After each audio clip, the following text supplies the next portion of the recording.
오늘은 이사야 43장 21절에서 28절까지 말씀 묵상합니다.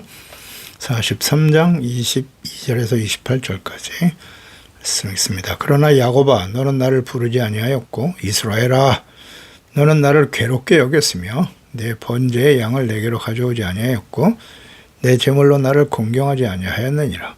나는 제물로 말미암아 너를 수고롭게 하지 아니하였고 유향으로 말미암아 너를 괴롭게 하지 아니하였거늘 너는 나를 위하여 돈으로 향품을 사지 아니하며 희생의 기름으로 나를 흡족하게 하지 아니하고 내 죄 짐으로 나를 수고롭게 하며 내 죄악으로 나를 괴롭게 하였느니라. 나는 나를 위하여 내 허물을 도말하는 자니 내 죄를 기억하지 아니하리라. 너는 나에게 기억이 나게 하라. 우리가 함께 변론하자. 너는 말하여 네가 의로움을 나타내라. 내 시조가 범죄하였고 너의 교사들이 나를 배반하였나니 그러므로 내가 성소의 어른들을 욕되게 하며 야곱이 진멸당하도록 내어주며 이스라엘이 비방거리가 되게 하리라. 헛된 예배와 죄에 대한 형벌 심은 대로 거두게 하시는 하나님이시죠. 이스라엘이 비록 범죄함으로 하나님의 진노의 심판으로 인해 바벨론에 의해서 멸망을 당하고 포로가 될 것이지만 하나님께서는 그들을 여전히 보배롭고 존귀한 자녀요 정인과 종으로 부르셨고 그들을 통해서 영광 얻기를 원하시며 이스라엘의 영원한 구원자이신 하나님이심을 강조하고 깨우쳐 주십니다. 바벨론 포로 생활 연단 과정을 지나게 되지만 하나님께서 함께 하시며 지켜주시고 때가 되면 회복시켜 주실 것임을 약속하시면서 하나님의 뜻을 잘 이해하고 두려워하지 마라 라고 말씀하시네요. 하나님께서 그들을 얼마나 사랑하시고 구원하셨는지를 묵상하고 교만하거나 완악한 자가 되지 말고 구원자이신 하나님을 믿고 의지하라는 말씀입니다. 새 일을 행하실 하나님께서 구원을 베푸실 것이므로 하나님을 찬송하는 자가 되라고 하십니다. 이스라엘의 배은망덕을 책망하시고 회개하고 돌이키는 자에게 용서와 구원의 은혜를 약속하십니다. 그러니까 이스라엘이 구원받아야 할 이유가 그들에게 있는 것이 아니라 오직 하나님의 자비와 사랑에 근거합니다. 인간은 결코 스스로 구원에 이를 수 없으며 하나님의 그럼에도 불구하고의 사랑과 은혜만이 유일한 소망입니다. 22절에 그러나 야곱아 너는 나를 부르지 아니하였고 이스라엘아 너는 나를 괴롭게 여겼다. 그러니까 이스라엘의 영적인 태만과 완악함, 어리석음을 지적하고 계시네요. 나를 부르지 않았다.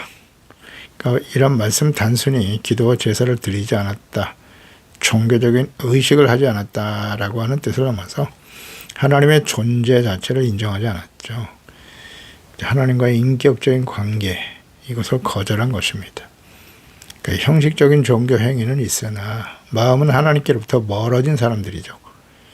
이스라엘은 종교적 행위는 있으나 그 마음은 하나님을 향해 있지 않았습니다. 이사야서 29장 13절에 말씀하셨죠. 주께서 이르시되 이 백성이 이스라엘이 입으로는 나를 가까이 하며 입술로는 나를 공경하나 그들의 마음은 내게서 멀리 떠났나니 그들이 나를 경외함은 하나님의 계명으로 가르침을 받았을 뿐이다.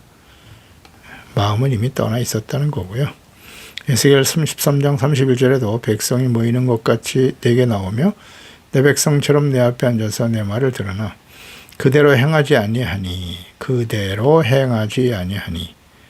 실천을 안 해요. 순종을 안 합니다. 이는 그 입으로는 사랑을 나타내도 마음으로는 이 자신들의 이익을 따르고 있었다는 거죠. 이것이 과거 이스라엘 백성들 멸망을 향해 달려간 죄 백성들의 모습이었고 모든 시대의 하나님의 자녀 그리스도인들의 모습이었어요. 오늘 이 시대 우리의 모습이기도 하죠. 잘 보세요. 형식적인 종교적인 행위는 있는데 마음은 하나님과 그 말씀으로부터 멀리 떨어져 있어요. 행하지 않아요. 더 충격적인 것은 하나님을 괴롭게 여겼다는 거예요. 하나님의 은혜로 선택받은 언약의 백성이 하나님을 섬기는 것을 괴로운 짐으로 여기더라. 모든 시대에 심판을 향해 달려가는 죄 백성들의 특성이죠. 오늘날 그리스도인들이 예배와 기도가 기쁨이 아니라 의무와 부담, 괴로움이 될 때 예배는 드리지만 회개하고 돌이켜 이루고 거룩한 삶을 살아가는 일, 자기를 부인하는 또 그리스도와 함께 십자가를 지는 일은 싫어하죠. 괴로워하는 것은 이미 영적인 타락의 증거입니다. 하나님의 진노의 심판이 임박한 상태임을 명심하라. 분명한 사실은 날이 가면 갈수록 시간이 지나면 지날수록 하나님의 심판이 임박하겠죠. 예수님의 재림이 임박한 것은 사실이고요. 그럴 때 어떻게 될까요? 우리가 점점 나아질까요? 아니요. 점점 신앙생활은 형식이 되어 갈 것이고요.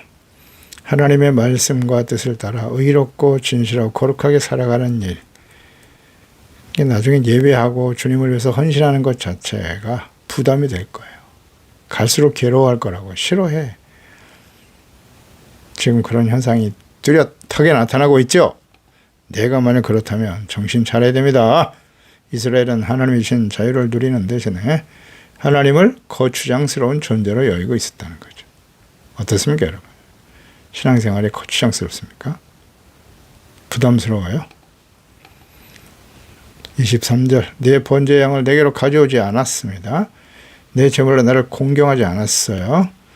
나는 제물로 말미암아 너를 수고롭게 하지 아니하였고 유형으로 말미암아 너를 괴롭게 하지 아니하였거늘 어찌하여. 기본적인 제사 예물조차 드리기를 아까워하는 거예요. 귀찮아해요. 귀찮아해. 하나님께 가서 제사와 예배를 드리고 주님을 위해서 봉사하고 제물 드리고 헌금 드리는 거 아까워해요. 제사의 목적이 무엇입니까? 속죄에 대한 의미, 이거 전혀 몰라요. 왜 예배를 드려야 하는지도 몰라. 하나님의 거룩하신 임재하신 거 율법 앞에서 자신의 죄를 깨닫고 인정해야죠. 그리고 회개하고 용서를 받는 거잖아요. 그래서 의와 거룩함을 회복하려고 하는 진실한 마음이 없는 형식적인 외식하는 신앙, 이것을 책망하고 계시는 것이고요. 이는 성전 마당만 밟을 뿐이다. 주님께서 말씀하셨잖아요. 이사야서 1장에 이미 말씀하셨죠. 이사야 당시에 이스라엘 백성들의 모습이잖아요. 여호와께서 말씀하시되 너희의 무수한 제물에 내게 무엇이 유익하겠는가? 나는 순양의 번제와 살진 짐승의 기름이 이미 배불렀어. 나는 수송아지나 어린 양이나 순염소의 피를 기뻐하지 않는다 하셨고요. 너희가 내 앞에 보이러 오니 이것을 누가 너에게 요구하였느냐? 내 마당만 밟을 뿐이니라. 헛된 제물을 다시 가져오지 마라. 분양은 내가 가증히 여기는 바야. 가증히 여긴다 하셨어요. 월삭과 안식일과 대회로 모이는 것도 그러하니 성회와 아울러 악을 행하는 것을 내가 견딜 수가 없다고 하셨어요. 보세요. 하나님께 나와서 예배드리고 기도하면서 여전히 악을 행하고 있단 말이에요. 견딜 수가 없다. 내 마음이 너희 월삭과 정한 절기를 싫어한다고 하시잖아요. 그것이 내게 무거운 짐이라고 표현하셨네요. 무거운 짐이다. 그런데 주의 자녀들이 예배드리는 걸 짐으로 여기고 괴로워하고 있으니 하나님은 온 세상의 주인이시기에 인간의 제물이 필요하지 않으시죠. 제사 제도는 하나님께서 하나님께 나와서 제사함 받고 하나님과의 관계 회복되고 거룩한 백성으로 살아가게 하시면서 하나님이 약속하신 은혜와 복을 누리며 살아가는 은혜의 통로이지 결코 하기 싫지만 억지로 해야 하는 노동이나 세금 같은 게 아니에요. 하나님께 드리는 11조 헌금, 이건 무슨 세금으로 생각하는 사람들이 있어요. 은혜의 통로라고요. 하나님께 감사하고 모든 것이 하나님의 것이오니 주님의 것을 주님께 돌려드리는, 그게 언제부턴가 아깝죠. 부담스럽고 이미 나의 영혼이 부패하고 있다는 증거예요. 당시에 이스라엘 백성들이 그랬단 말이죠. 이스라엘은 예배를 하나님께 드리는 선물이 아니라 자신들의 시간과 재산을 빼앗기는 손실로 본 거예요. 손실. 은혜로 드리는 마땅한 태도가 되어야 할 텐데 하나님은 우리에게 무거운 짐을 지으시는 분이 아니십니다. 우리를 살리기 위해서 은혜를 베풀어 주시는 분이세요. 이스라엘이 용서의 은혜죠. 예물을 가져오지 않았다는 것은 그들이 하나님을 더 이상 그들의 삶의 주인으로 인정하지 않았다는 것이고요. 자신들이 하나님 앞에서 얼마나 심각한 죄인가를 인정하지 않는 아주 교만하고 완고한 상태임을 보여줍니다. 우리는 하나님께 드리는 예배와 예물, 헌신, 부담스러워하고 있지는 않습니까? 중요한 문제입니다, 이거.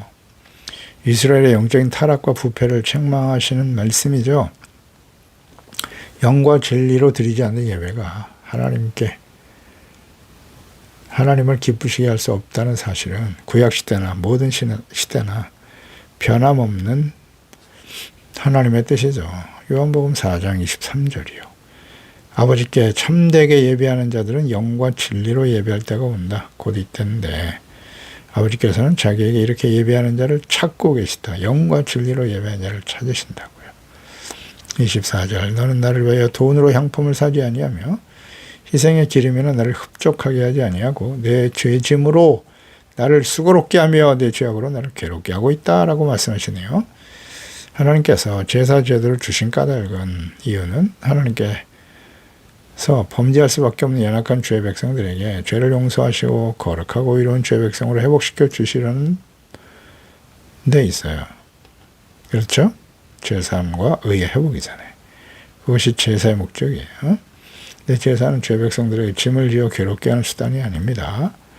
용서의 은혜를 베푸는 수단이에요. 하나님과의 관계 회복, 정체성 회복. 그런데 이스라엘 백성들은 그 의미를 망각한 채 제물을 드리는 의미를 깨닫지 못하고 형식적인 행위에 집착하고 있었죠.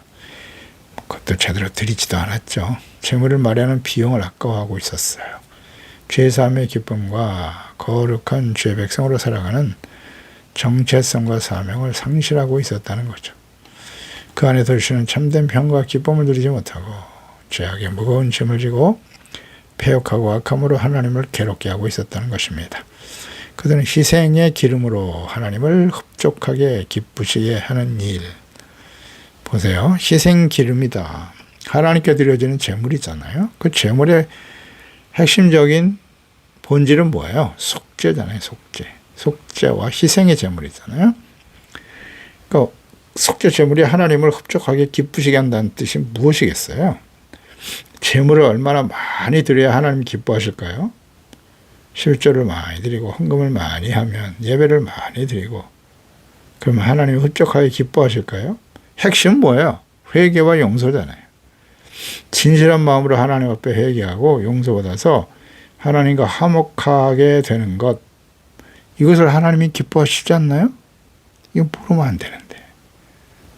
잘못 가르치고 있죠? 향기로운 제물은 아까워하고 있었다. 그러니까 하나님과의 그 관계 회복과 내가 하나님의 거룩한 백성으로 회복되는 일에 그 본질을 제대로 이해하지 못하고 말이죠. 그냥 예배만 드리는 것이니까 점점 그를 위해서 헌금하고 돈 드리는 게 아깝겠죠. 왜? 하나님 없이도 사는데 지장이 없거든요. 하나님을 괴롭게 하는 것은 제물을 드리지 않는 것이 아니라 거룩하신 하나님 앞에 끊임없이 죄를 쏟아붓는 인간의 완악함이죠. 그게 하나님을 괴롭게 하는 거예요. 장차 오실 그리스도, 고난받는 종의 모습을 묵상하게 하죠. 십자가에서 모든 인류의 죄악의 짐을 짊어지시고 고난받으시는 그리스도의 모습. 오늘 이스라엘의 죄악 때문에 고통받고 계시는 하나님의 모습과 같잖아요. 우리 죄 때문에 고난받으시고 괴로워하시는 그리스도의 고난과 탄식. 하나님의 은혜로 그리스도의 십자가 대속의 은혜로 구원받은 주의 자녀들이 하나님께 나가 예배하며 헌신하는 일을 괴롭게 여기고 하나님께 드려지는 11조 헌물을 아까워하면서 형식적인 예배를 드리고 있는 오늘날 교인의 모습이죠. 그렇습니다. 예수님이 십자가에 모든 죄를 지시고 고난받으신 그리스도께서 오늘날도 이 시대에 하나님 앞에 나와 예배는 드리나 여전히 죄악 가운데 돌이킬 생각이 없는 불의와 악을 행하며 살아가는 주의 자녀들을 보고 그들의 죄악 때문에 좀 괴로워하고 계신단 말이에요. 그걸 다시 십자가에 못 박는 거예요, 예수님을. 하나님이 죄악 때문에 괴로워하고 계시잖아요. 참된 예배의 목적과 의미, 죄를 깨닫고 회개하고 용서받아 의롭고 거룩한 하나님의 자녀로의 정체성, 사명을 회복하는 일에 힘써야 합니다. 25절. 나고 나는 나를 위해서 너의 허물을 도말하는 자다. 하나님이 말씀하시네요. 내 죄를 기억하지 아니하리라. 곧 나를 위하여. 즉 허물을 용서하시고 죄 백성들을 정결하게 하시는 이유는 나를 위한 것이다. 즉 하나님이 우리를 용서하시는 근거는 우리의 회개나 선행이 아니라 하나님께서 자기 이름과 영광에 있다는 사실이에요. 그러니까 하나님께서는 스스로를 위하여 우리의 죄를 용서하시기로 결정하셨어요. 그래서 죄 없으신 하나님의 아들을 십자가에 내어주신 거죠. 하나님께서는 공의로우신 분이세요. 그리고 또 사랑과 인자가 또한 영원하신 분이시죠. 사랑이 너무 크신 하나님이시지만 죄악을 간과하실 수는 없으시기 때문에 심판과 징계를 하시죠. 하나님의 아들을 십자가에 저주받게 하신 거예요. 근데 하늘 사랑의 하나님께서는 주의 백성들을 용서하지 않으시고 주는 용서하지 않고 계속 징계만 하실 수 없단 말이에요. 견딜 수 없는 사랑이 너무나 크신 분이기 때문에 자신을 위해서 백성들의 죄를 용서하시는 거예요. 그래서 다시는 기억하지 않겠다는 거예요. 도말하다. 죄를 너의 허물을 도말하는 자니다. 이 도말하다라는 말은 장부에서 빚을 완전히 지워버리는 상업적 용어죠. 빚을 완전히 깨끗하게 지워버린다는 뜻이에요. 하나님께서 우리의 죄를 단순히 덮어두시는 것이 아니라 아예 그냥 기억조차 하지 않겠다는 거예요. 죄를 말끔하게 씻어주시는 분이에요. 기억도 안 하셔요. 얼마나 감사합니까? 이것이 하나님의 놀라운 은혜죠. 우리가 진실한 마음으로 회개하고 돌이키기만 하면 주님은 용서를 해주시고 다시는 기억지 않으세요. 이 하나님의 사랑이에요. 정죄받아 마땅한 자들에게 주어지는 무조건적 용서, 이것이 바로 복음입니다. 얼마나 감사해요. 그러니까 하나님은 당신의 거룩한 성품을 지키시기 위해서 주의 자녀들을 징계하시지만 연단하신 후에는 거룩한 성품으로 회복시켜 주시며 이전의 죄악은 완전히 용서하시고 기억하지도 않으시는 하나님이시다. 할렐루야. 사실 우리가 예수 믿기 이전에 그 죄에 대해서는 말이죠. 너무나 부끄러워서 고개를 들 수 없을 정도죠. 그래서 예수님이 십자가를 통해서 그 이전의 모든 죄를 다 용서해 주셨어요. 어마어마한 은혜를 받고 의롭다함으로도 하나님의 자녀가 되었으나 그 이후에 지은 죄는 또 어떻습니까? 사실은 더 심각하죠. 이전에는 모르고 지은 죄라면 구원받고 하나님의 자녀가 된 이후에 지은 죄는 알면서 범죄한 거잖아요. 이 짐짓죄라고 해요. 짐짓죄. 고범죄고요. 이건 속죄할 죄가 없다고 했거든요. 그런데 하나님의 말씀을 듣고 주의 성령께서 우리 가운데 깨우쳐 주실 때 그때마다 회개하고 정말 하나님 앞에 부끄럽죠. 기도할 수 없을 정도로 부끄러워요. 하나님의 말씀과 뜻을 알면서도 계속 범죄하고 악을 행하니까요. 그럼에도 불구하고 주님께서 또 용서해 주시고 그 죄를 다시는 기억지 않게 하시니 얼마나 감사합니까?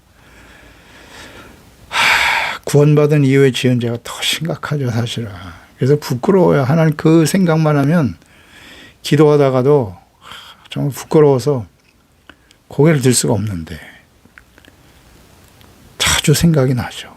그때 내가 정말 심각한 죄를 졌는데 그런데 주님께서는 그걸 기억지 않으신다는 거예요. 내 마음속에서는 잊혀지지 않아요. 그런데 하나님은 기억하지 않으신다. 얼마나 감사합니까? 기억지 아니하시는 이 하나님의 사랑과 은혜. 에베소 2장 4절 이하의 말씀이죠. 긍휼이 풍성하신 하나님이 우리를 사랑하신 그 큰 사랑을 인해서 허물로 죽은 우리를 그리스도와 함께 살려주셨어요.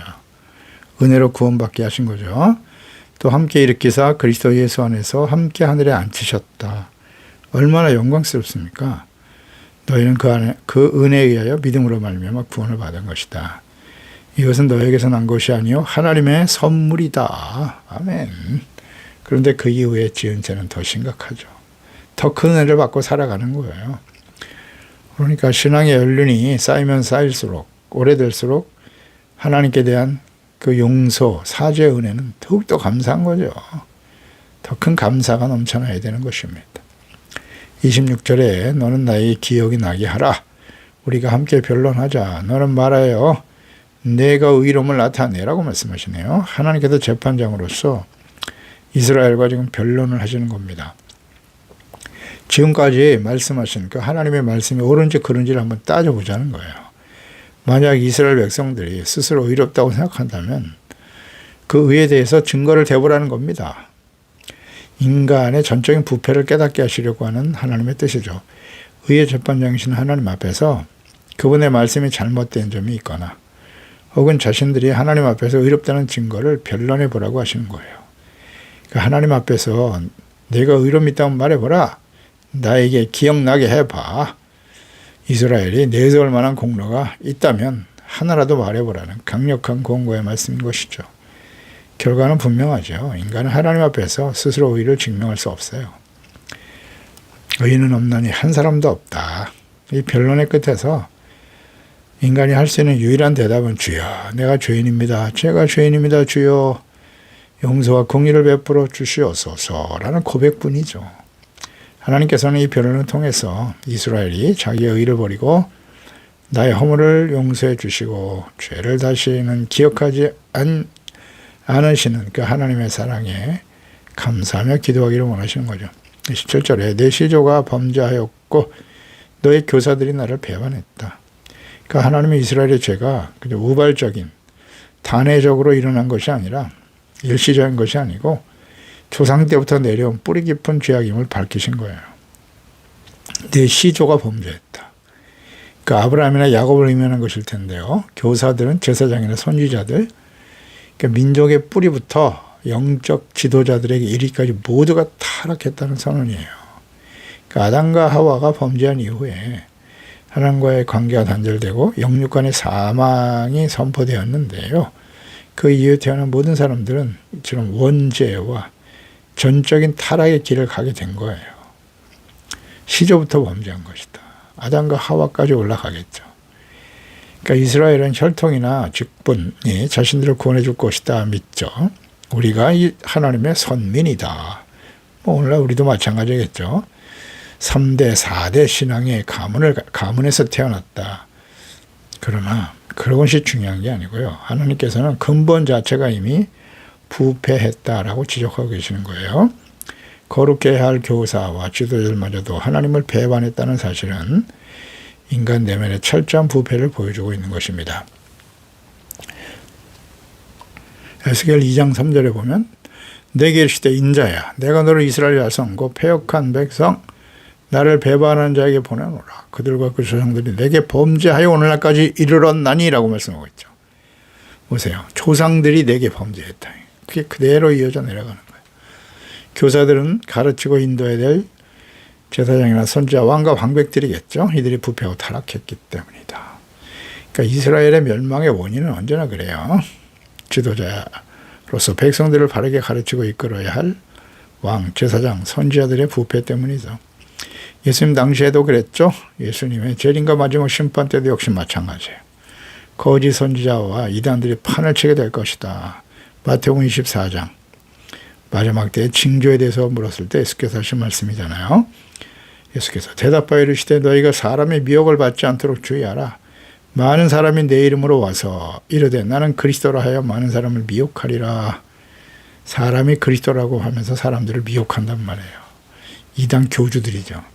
거짓 선지자가 많이 일어나 많은 사람을 미혹하겠으며 거짓 그리스도들과 거짓 선지자들이 일어나서 큰 표적과 기사를 보여 할 수만 있으면 택하신 자들도 미혹하리라.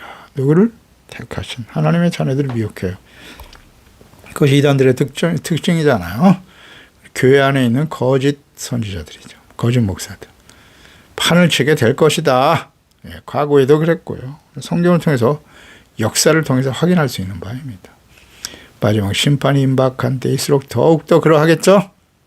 정신을 차려야 돼요. 그래서 28절 그러므로 내가 성소의 어른들을 욕되게 하며 야곱이 진멸당하도록 내어주며 이스라엘이 비방거리가 되게 하리라. 아멘이죠. 죄 백성들에 대한 이 불순종, 완악함, 부패에 대한 피할 수 없는 심판의 선언이죠.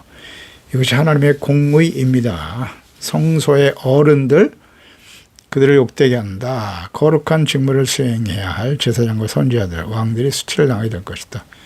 그러니까 하나님은 하나님 자신의 이름을 부르는 백성이라 할지라도 그들이 죄 속에 거하며 회개하고 돌이키지 않고 거룩함, 정체성을 상실하고 죄악 가운데 있으면 하나님께서는 공의로 심판하시며 징계하시고 연단하시는 분이세요. 하나님께서 이방인들에게 진멸당하도록 내어주시며 비방거리가 되게 하신다 그랬어요. 그러나 이 심판은 파멸의 목적이 아니죠. 징계를 통해 의와 평강의 열매를 맺게 하시는 거예요. 그 하나님 뜻이죠. 거룩함의 회복입니다. 정체성과 사명의 회복이에요. 잊지 말아야 합니다. 모든 죄를 다 도말하시고 다시는 기억지 아니하시는 하나님의 은혜. 이것이 하나님의 사랑이죠. 하나님의 심판이 하나님의 공의를 확증하며 회개하는 자를 용서하심으로써 의와 거룩함을 회복하게 하시려고 하는 하나님의 뜻입니다.